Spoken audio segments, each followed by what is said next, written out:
It was supposed to be a quick drive, a weekend getaway with friends to a cabin in the woods. The plan was simple: escape the city noise, disconnect, and relax. We had packed the car, set the directions, and started off in high spirits. No one could have guessed how this trip would turn out something none of us would ever forget. The first part of the drive went fine. The highways were scenic, winding through rolling fields and tall trees. It was peaceful, almost idyllic. But things started to go off course as we got closer to the cabin. The directions got confusing and we missed a turn. At the next intersection there was a sign pointing to a forest trail, but it wasn't on the map. We debated for a bit. I was driving, and the idea of turning back didn't appeal to me. The forest trail seemed like a shortcut, and we were already running late. It didn't look too bad, just a dirt path lined with trees, so I decided to take it. At first it felt like an adventure. The air was fresh and earthy, and the road was quiet, too quiet actually. There were no other cars, no signs of life at all. It felt peaceful, but that peace didn't last. About 15 minutes in, something shifted.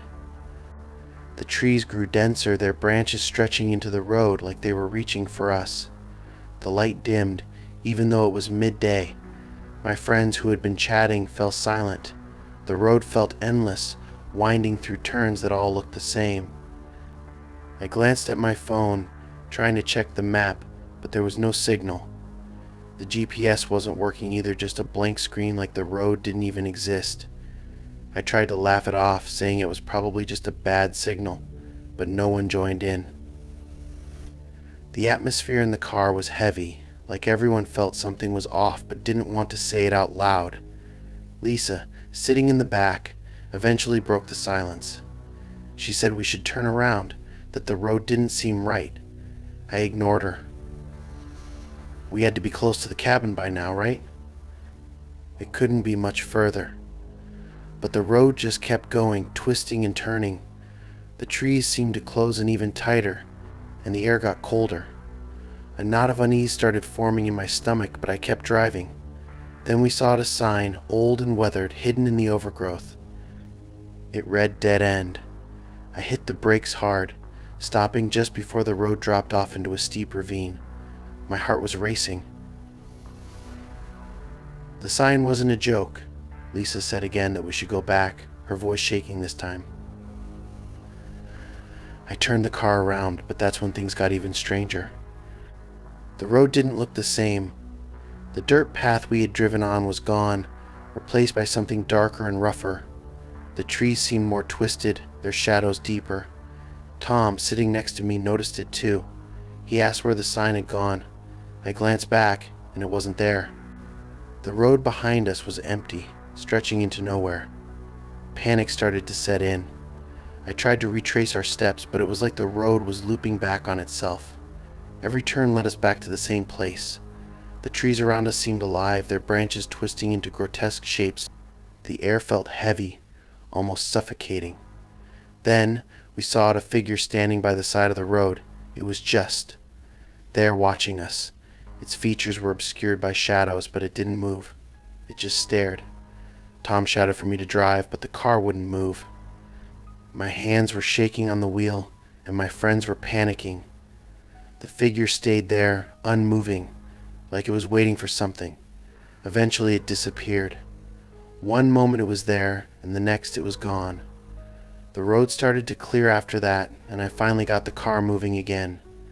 The trees thinned out, the air lightened, and the road returned to the familiar dirt path.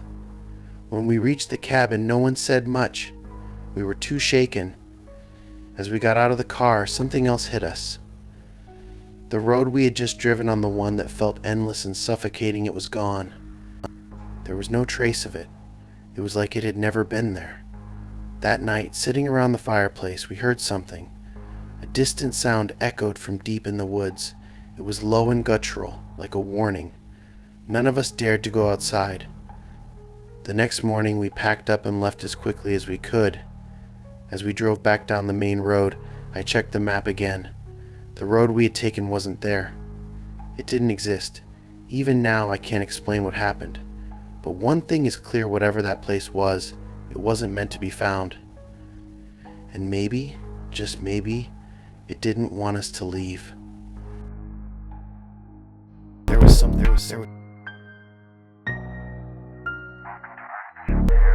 It was a Saturday afternoon, and I took a wrong turn. Alex, my best friend, and I had been itching for something different. We needed to break the monotony of our usual routine, so we decided to get out of the city and explore a remote town we'd only heard about in passing. It was the kind of place surrounded by nature, away from the usual crowds, a place that felt like a secret. We didn't have much of a plan, just a general direction on the GPS and the idea of enjoying the ride. The weather was perfect, clear skies, the faint scent of pine trees wafting through the air as we drove. The highway was nearly empty, and with each passing mile it felt like we were leaving the rest of the world behind. After hours of driving, a sign caught our attention: Mountain Pass Road. It wasn't part of the planned route, but it had this old, worn look, like it hadn't been updated in years. Something about it pulled us in. It promised a scenic route through the mountains, and that sounded like just the kind of adventure we were after. I took the turn.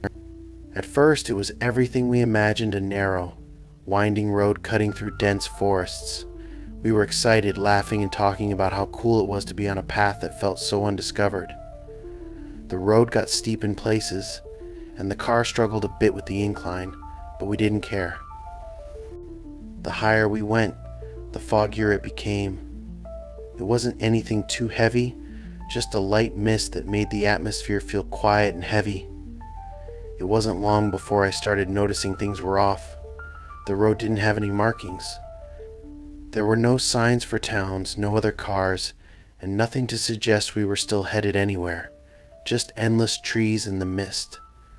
I thought maybe we'd made a mistake, but Alex brushed it off. He said it was probably just a road that wasn't used much. His confidence was enough to keep us moving. But the road got worse. It was bumpier, narrower, and harder to navigate. The GPS lost its signal entirely, which left us relying on instinct. Alex had stopped chatting by this point, and we both stared straight ahead, the silence filling the car like a weight. I told myself it was just part of the adventure, but deep down I was starting to feel uneasy. Then I saw something, a figure standing at the side of the road. It was a man, or at least it seemed like one. He was too far off to see clearly, but he wasn't moving, just standing there, watching us. He was draped in a long, dark coat, and I couldn't make out his face. My stomach twisted. I slowed down, unsure of what to do, but the figure didn't come closer. I glanced at Alex. He looked as uneasy as I felt. Neither of us had an answer for what this man was doing there or why he felt so out of place. I decided to keep driving, putting distance between us and him. Even so, I couldn't shake the feeling of being watched.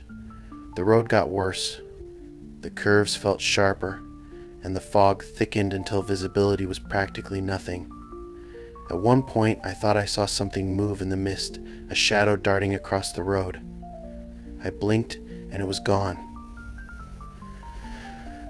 Alex didn't seem to notice, and I didn't bring it up. I didn't want to make things worse. Finally, after what felt like hours, we hit a dead end. There was an old, broken-down wooden sign that read "Dead End." Beyond it was nothing but a cliffside and the endless fog. I couldn't believe it. We had no choice but to turn back. But as I reversed, something was off again. The road looked different, like it had shifted while we weren't looking. The trees seemed closer, and the path didn't feel the same. I tried to keep calm, telling myself it was just the fog messing with my perception. Then Alex pointed something out. He saw a faint light glowing in the distance. It wasn't a car, it looked like it was coming from a house. But there shouldn't have been any houses out here. Still, the light was there, steady and faint. Without thinking much, I started driving toward it. The closer we got, the stranger it felt. The house came into view, a run-down, abandoned-looking structure. The light wasn't coming from inside, it just seemed to hover around it, like the air itself was glowing. My pulse quickened, and every instinct told me to turn around. The place felt wrong, like we weren't supposed to be there. I stopped the car at the edge of what looked like a driveway, trying to decide what to do. Then I glanced back and everything changed. The road, the driveway, the house, all of it was gone. We were back on the winding road we had come from, the one that seemed to stretch endlessly into the mist. Panic set in as I drove, faster now, desperate to find our way out. The fog seemed alive, swirling around us, hiding everything. I kept driving and eventually the mist began to thin. The highway came into view, familiar and safe. The road we had taken had vanished completely. Neither of us said much after that. We both knew we'd stumbled onto something that couldn't be explained. Even now, I don't know what happened or where that road led. All I know is that some places are better left alone, and curiosity can lead you to paths you were never meant to take. There was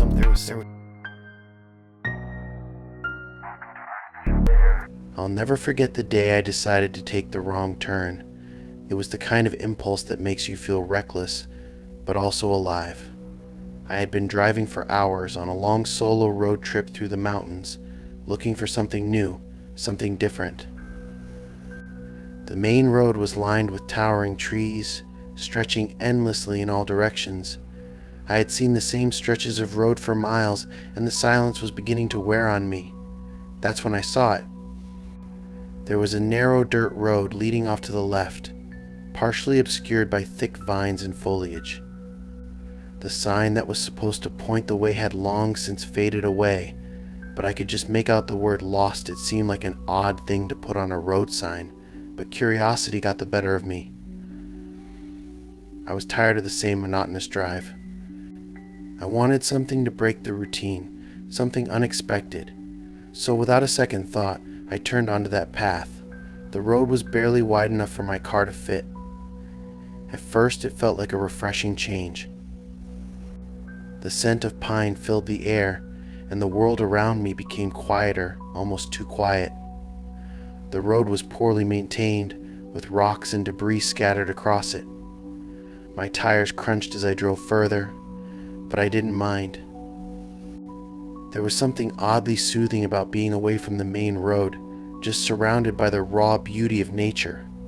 But then, after about 10 minutes, I began to notice the oddities. The trees seemed to be growing closer, almost as if they were closing in on the path. The road itself started to twist in ways that didn't seem natural. I had driven through forests before, but this felt different. I could feel a subtle weight pressing in on me, something unsettling, but I brushed it off as just the isolation of being far from civilization. As I continued, I saw a strange shape up ahead. At first, I thought it was an abandoned house, but as I got closer, I realized it was much worse. It was a shack, made of rotting wood and missing several planks. The windows were shattered, and the door hung off its hinges. I slowed down, wondering if anyone lived there, but something about the place felt wrong, too wrong to investigate. I was just about to drive past it when I noticed something strange in the window. A figure, standing perfectly still, staring out at me. I slammed on the brakes, my heart racing. I was sure I had seen a person in the window, but the moment I blinked, the figure was gone. My breath caught in my throat as I stared at the shack, wondering if I should turn around and head back. But there was something about the place that held me there, like a force I couldn't explain. After a few tense moments, I decided to move on, telling myself it was probably just my imagination. But as I continued down the road, the feeling of unease only grew stronger. The trees were growing thicker, and the mist seemed to settle around me like a shroud. The path had become narrower, almost claustrophobic, as if the forest itself was pressing in. I could hear faint sounds in the distance, rustling, tapping, like something moving just out of sight. My mind raced, trying to make sense of it, but all I could do was keep driving. Then, as I rounded a bend, I saw something that made my blood run cold. A figure standing in the middle of the road. This time it wasn't in a window or at the edge of the trees, it was right there, blocking my path. I stopped the car, my hands gripping the wheel tightly. The figure was tall and thin, dressed in what appeared to be a tattered coat. Its face was obscured by shadows, but the outline was unmistakable. It was looking directly at me, unmoving. For what felt like an eternity, I stared at it, paralyzed with fear. My instincts screamed at me to turn around and get out of there, but I was frozen. Then, the figure took a step forward. I didn't wait for it to come closer. I slammed the car in reverse and spun the wheel to turn around. My heart was pounding in my chest, and I could feel panic setting in. I could hear the faint sound of footsteps following me, the noise growing louder. I floored the gas pedal, desperate to get away, but the road seemed endless. It twisted and turned in unnatural ways, as if the path itself was shifting beneath me. I didn't look back. I couldn't. I just drove, my eyes focused on the road ahead, praying for an end to this madness. The trees felt like they were closing in on me, and the fog had thickened, making it even harder to see. I had no idea where the road was taking me anymore, and the feeling of being watched intensified with every passing second. After what felt like an eternity of driving, I saw a clearing ahead. The fog lifted slightly, and for the first time in what felt like hours, I saw a glimpse of daylight. I sped toward the clearing, the trees thinning out as I emerged onto a more familiar road. I didn't stop to look back or catch my breath. I just kept driving, leaving the twisted path behind me. I never did figure out where that road led, or why it was even there. The GPS never registered the detour I had taken, and no one I asked seemed to know anything about it. The road wasn't on any map, and when I went back a few days later to retrace my steps, it had disappeared entirely. To this day, I don't know what I encountered out there. All I know is that some roads are meant to be left untraveled, and some paths should never be explored. I've learned my lesson: the wrong turn can lead to places you were never supposed to find.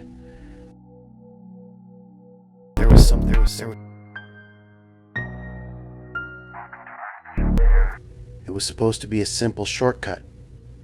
I had heard about it from a friend who claimed it saved time when traveling across the country. A long stretch of road that ran through dense forests and empty fields, far off the main highway. Supposedly, it was a local secret. No maps marked it, but those who lived nearby swore by it. I was skeptical at first, but after hours of driving and the sun beginning to set, I decided to give it a try. I turned off the main road, the tires crunching on the gravel as I headed down the narrow, isolated track. The trees towered over me, their branches twisting into unnatural shapes, casting eerie shadows across the path. At first it felt peaceful. I rolled the windows down, letting the cool air mix with the scent of pine. It was the kind of drive that made you feel like you were alone in the world, just you and the open road. But something about it felt off. The silence was deafening. No birds, no sounds of wildlife, just the hum of the engine and the occasional creak of the trees. Then, after a few miles, I noticed something strange. The road seemed to stretch longer than I remembered. I checked my phone, but there was no signal, just that dreaded no service message. Not that it mattered, I wasn't relying on GPS anyway. I'd heard the road could be tricky, but I thought I could handle it. I kept going, my eyes scanning the surroundings. A few miles later, the trees became denser, and the road started to wind more sharply. The feeling of isolation deepened, and with each turn, I became more uneasy. The shadows grew longer, and the air felt heavier. Then it happened. I hit a sign that read, "End of road, turn back." The sign was weathered, barely hanging on by one rusty nail. It was odd, considering there had been no indication of a dead end. I thought I must have missed some turn, but I couldn't see a way out. The road behind me didn't look like the same one I had come down. It had somehow changed. I put the car in reverse, attempting to retrace my steps, but the road didn't look familiar. The trees, the dirt, the very landscape, everything had morphed. I had driven the same stretch just minutes ago, but now it was different, twisted somehow. The familiar path was now a strange, unfamiliar maze. As I drove back, trying to make sense of what was happening, the darkness began to settle in. And with the dark came the whispers. It started quietly, like the wind rustling through the trees. At first I thought it was just my imagination. But as I rolled the windows down to listen more closely, the whispers grew louder. The voices were indistinct, murmuring in languages I couldn't understand, or at least I didn't want to. My heart began to race. I had to get out of here. Fast. I hit the accelerator, speeding down what I thought was the road I had come from. But no matter how far I drove, the road seemed to stretch on endlessly, never leading me back to the main highway. It was as if I was trapped in some kind of loop. Panic set in as I realized I had made a grave mistake. This wasn't just a shortcut, it was something else entirely. Something that had pulled me into its web, and no matter how hard I tried to escape, I couldn't break free. Eventually I saw headlights ahead. Relief flooded my chest as I thought I might finally be near another car, or perhaps even a town. But as I got closer, the headlights grew brighter, too bright, blinding me for a moment. I squinted, but what I saw next made my blood run cold. The road was empty. There was no car. No sign of anything but trees and the same endless stretch of pavement. I swerved, panic overtaking my senses, and slammed the brakes. My car came to a screeching halt, and I sat there for what felt like forever, heart pounding in my ears. The whispers were louder now, and the shadows around me seemed to move, shifting as if they were alive. I couldn't move. I couldn't breathe. It was as if the road itself had become an entity, its own living, breathing thing, and I was its prey. I don't know how I got out of there. I don't know how I made it back to the main highway, but I do know this, that stretch of road is not something anyone should ever drive down. It's a place where time bends, where reality warps, and where things that don't belong in the world slip through the cracks. I've tried to tell people about it, but they laugh it off as a bad experience, a trick of the mind. But I know the truth. That road, it's not just a shortcut. It's a place that exists outside of time, a place where people vanish and never return. There was something